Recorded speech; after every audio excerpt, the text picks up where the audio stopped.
I know for me, like where I'm at with horses, it's their saving grace when I don't get to ride my horses because I got them so jacked up half the time that if they get to sit out there for a few weeks, maybe even a couple of months, and I'm thinking, man, that horse is sure getting fat, and I haven't been on him, and then I'll finally get him out like one morning or late one evening, and I'll get like a 15 or 20-minute ride on him.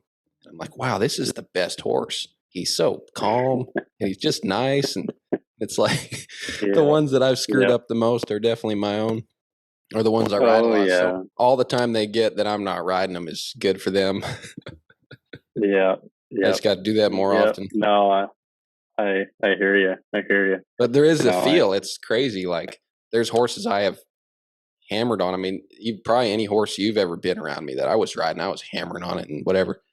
And so I'm trying so hard, especially after clinics. Like I feel like the time after Mhm. a clinic is the worst a horse ever feels to me. Yeah, Actually, it starts in the clinic. Usually like somewhere halfway through the first day, starts going downhill. And then by the third yeah, day, I'm like trying to remember where my gun's at. And then for the next month, it's awful. yeah, And then somewhere a couple months later, I don't have time to ride that horse. He gets put out, and then I hop on him like a month or two later, and I'm like, oh, okay, this is the yeah, best ride I've had because I haven't been touching yeah, him. yeah, yeah. I hear you. You know, um, I, I think sure have been to a lot of these clinics, and you know, as you're doing, you know, you're studying hard and you're wanting to put the time in and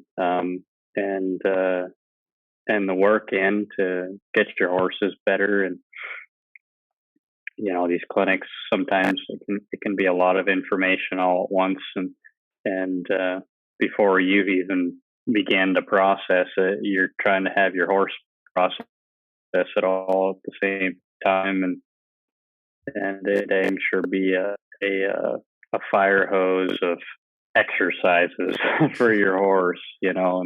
And I over the years I got to where I realized that, you know, whatever is being asked of you in the clinic, don't expect it to get it while you're in the clinic, you know, or even the week after or the month after. You know, it's a process, and sometimes it's better to get those little nuances that you learn in the clinic to just evolve over time, because you may have kind of a thing going with your horse before the clinic and things may have been, you know, rolling along pretty good, you know. And I remember the days where I would even tell myself, oh, I need to get ready for the clinic, and then I think I'm in realizing, those days still.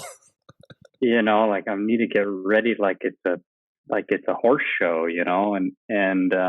And just because you want to do well and you want to do right by your mentors and the people that you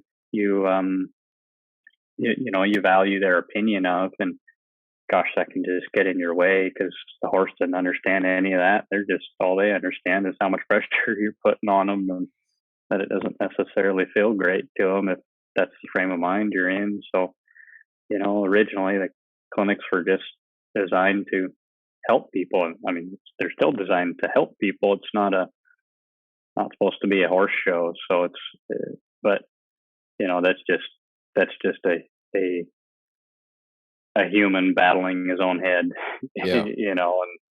And as time goes on, as you get more confident in your own riding and what you have with your horse, the relationship with your horse, I think you just kind of you'll be able to kind of slide into the clinic and be more relaxed with it, you know. And but I